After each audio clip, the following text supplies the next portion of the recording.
Цахилгаан статиктэй холбоотой хэд хэдэн бодлогуудыг бүгдээрээ бодъё. Ингээ бодлогыг хоорондоо шүргэлцэн байрлах тусгаарлагч бариул бүхий 3 дамжуулагчийн К хэсэгт эергээр М хэсэгт сөргөөр цэнэглэгдсэн металл бөмбөрцгүүдийг ойртуулсан юм байна. Зурагт харуулсан байна угаасаа. Үүний дараа бөмбөрцгүүдийг холдуулж дамжуулагчдыг салгасан бол тэдгээрийн цэнийг тодорхойлооч гэсэн байна.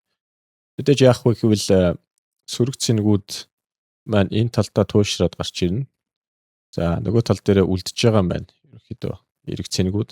Ингээд эдгээрийг салгах юм бол К маань сөрөг цэнийг илүүдэлтэй буюу сөргөөр цэнэглэгдсэн, цахилгаандсан, М маань эрэг цэнийг илүүдэлтэй буюу эргээ цахилгаандсан, голынх нь харин цахилгаан саармаг байх нэ. К дээр сөрөг, за цахилгаан саармаг, эрэг гэсэн энэ D хариу бүгдээрээ сонгож болох нь байна. Бодлого 2 тусгаарлагч бариул бүхий К ба Л дамжуулагчид шүргэлцэн байрлах ба Л-Б-ийг газардуулагч холбосон. Эрэг цэнэгтэй бөмбөрцгийг К-Б-д ойртуул, үүний дараа газардуулагчийг тасалж дамжуулагчдыг салгаад бөмбөрцгийг холдуулсан бол B тус бүрийн цэнийг тодорхойлооч гэсэн байна. Газраас сөрөг цэнэгүүд газардуулагчаар дамжиж гарч ирээд эрэг цэнэг татагдаад К-гийн нэг талд, за эрэг энэ бол сөрөг байх ёстой шүү. К-гийн нэг талд очиод овоорох нь байна. Энэ газраас татагдж байгаа. Ингээд салгах юм бол К дээр сөрөг цэнийг илүүдэл буюу сөргөөр цахилгаандсан Л маань цахилгаан саармаг байх нь тэр маань B хариултуулж таарах нь байна. Бодлого 3-ыг бодъё. Цахилгаан саармаг болгосон Л металл дохиорыг цэнэглэсэн К-Б шүргүүлээ салган авч цэнэглэгдсэн М электроскопт ойртуулахад дэлбээ дэрвийсэн байна. К-Л ба М B тус бүрийн цэнийг тодорхойлоо гэж байна. За энэ бодлогыг хойноос нь бодъё, энэ талаас нь бодъё гэсэн үг. Дэлбээ дэрвийж гинэ гэдэг чинь Л ба М хоёр өөрөө ижил төрлийн цэнэгтэй байна гэсэн үг.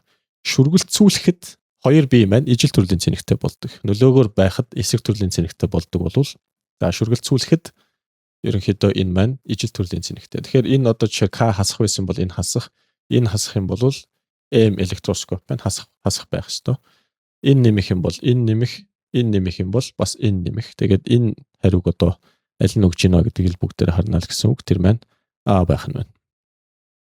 Дөрөвдүгээр бодлого Л бөмбөрцгийг эхлээд М дараа нь К бөмбөрцөг шүргүүлсэн бол түүний цэнийг тодорхойлооч гэж хэлсэн байна. Эхлээд Л-ийг хинтээ шүргэлцүүлсэн, М-тэй шүргэлцүүлсэн байна. Ингээд цааш нь бичиж. За Л-ийн шүргэлцүүлсний дараах цэнийг нь QL' гэж бүгдээрээ уртаа зураас тавьчих. Л хаана байна? Энд байна. М хаана байна? Энд байна. Л-ийн анхны цэнийг нь 13Q энэ дээр хэдүүлээ 7Q-г нэмж өгнө. Тэгвэл тэр нь хасах, тийм учраас хасах 7Q болно. Ингээд юунд хувааж өгөх ёстой вэ гэвэл 4R дээр нэмэх нь 2R-д хувааж өгөөд түүний дараа үржүүлнэ. Юугаар үржүүлэх вэ гэвэл 4R L-ийн радиусаар үржүүлж өгнө. QL'. Энэ дээр хэд гарах юм? Энд чинь 6Q доороо 6R 4R болох нь 6 6-тайгаа хураагдаад R-тэй хураагдаад үндсэндээ 4Q цэнэгтэй болох нэ. Ингээд цэнийг хувааж авах нь түүний дараачаар К бөмбөрцөг шүргүүлсэн гэж байна. За яг ийм цэнэгтэй байгаа дахиад К бөмбөрцөгт L' гэж энийг бүгдээрээ К бөмбөрцөг шүргүүлсэн бол энэ хэсэгт нь бодоод өгье. QL'. QL'2' тэнцүү уртаа зураас татъя дахиад. Одоо 4Q цэнэгтэй болсон. К-гийн цэнэг нь бол Q байгаа учраас эдгээрийг нэмээд R дээр нэмэх нь 4R болгоно. Ингээд үүнийг 4R-ээр үржүүлээд өгчээ цөмөрөө. QL'2' тэнцүү дээрээ 5 доороо 5. 5-ууд нь хураагдчихна. R-ууд нь хураагдчихна. 4Q юм а да. 4Q болох нэ. 4Q гэдэг маань энд байгаа энэ хариултыг бүгдээрээ сонгох гэсэн үг. Бодлого 5 цэнэглэгдсэн хоёр үрлийн хоорондох зайг 2 дахин ихсгвэл тэдгээрийн харилцан үйлчлэлийн хүч хэрхэн өөрчлөгдөх вэ? Бүгдээрингийн мэдэж байгаачлан Кулоны хуулиар ер нь харилцан үйлчлэлийн хүч нь хоорондын зайны квадратад уруу хамааралтай байдаг тийм ээ. 2 дахин ихсгэнэ гэдэг нь F' за ингэж яасан бэ гэвэл 4D-ийн квадрат 2D тэгээд квадрат дэвшүүлэхээр 4D-ийн квадрат буюу 4 дахин хүч маань буурах нь байна гэсэн ийм хариу бүгдээр энэ дээрээс харж болно. 4 дахин буурна.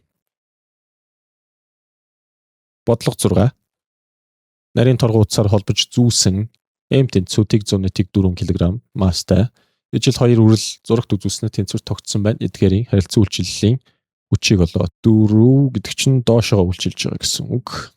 Тэг 104.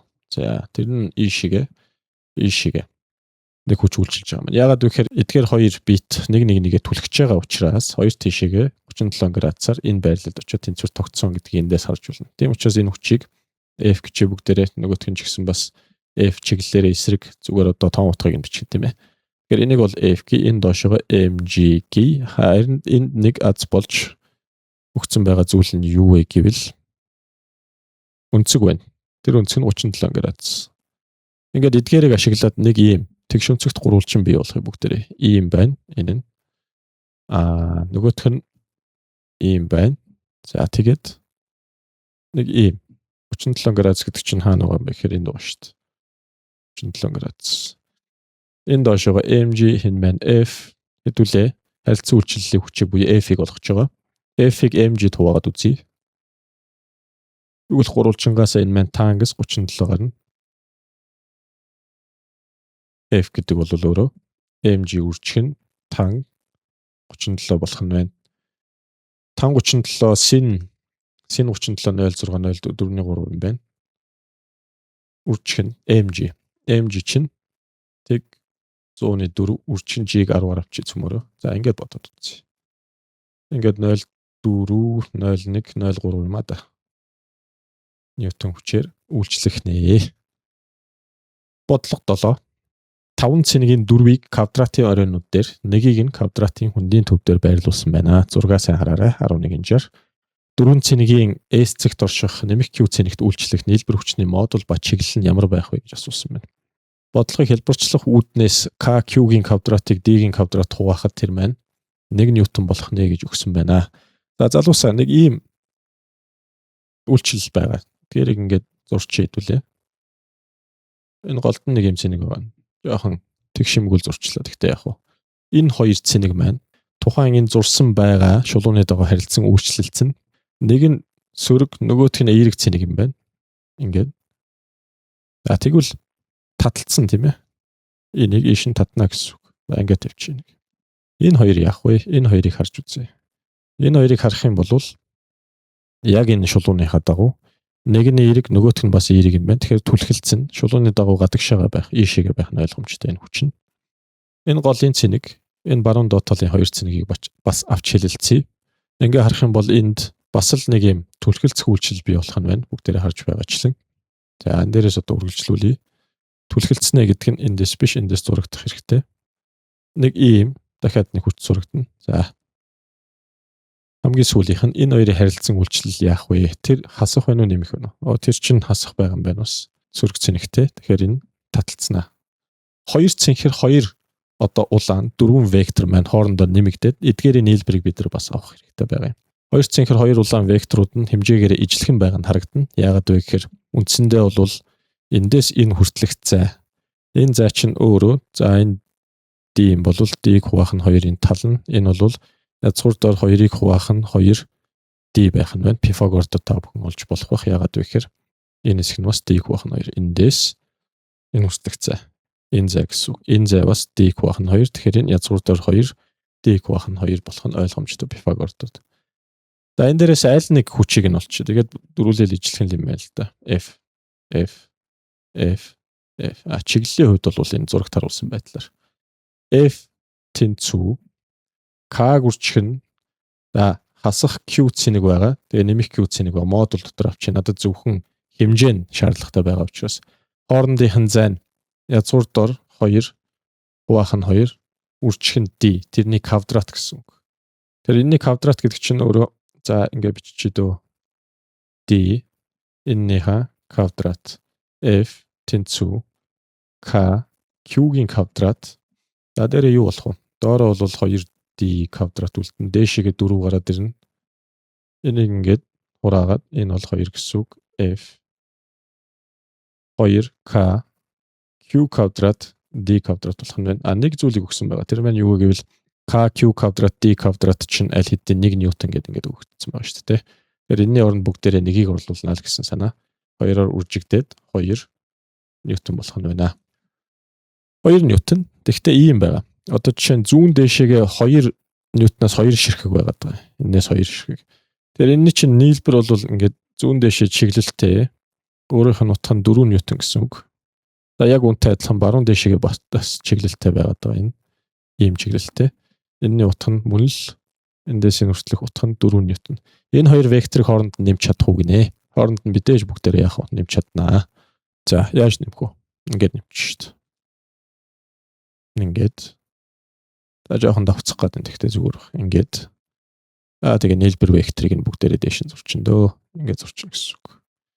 Энэ үндсэндээ бол адил хажууд гурвалжин байна. Адил хажууд гурвалжин 4. За энэ тал нь бас 4 байгаа гэдээ үзэх юм бол энэ голынх нь хэд гарах вэ? 4 язгуурдор 2 ньютон гарах нь ойлгомжтой. За энийг нэг арай өөрөөр зуръя. 4 язгуурдор 2 ньютон гэсэн хариу гарах нэ. За 4 язгуурдор 2 гэдэг хариу байхгүй байна. Магадгүй бид нэг F гэж бичиж байгаад энэ дээр 4 язгуурдор 2 ньютон хэдэн чиглэл гэж ярих вэ? Дээшгээ 4 чиглэлдээ гэд бичээд энийг зөв хариугаар сонгож болно. Бодолтой үед бол ямар нэгэн алдаа бол энд харагдахгүй байна.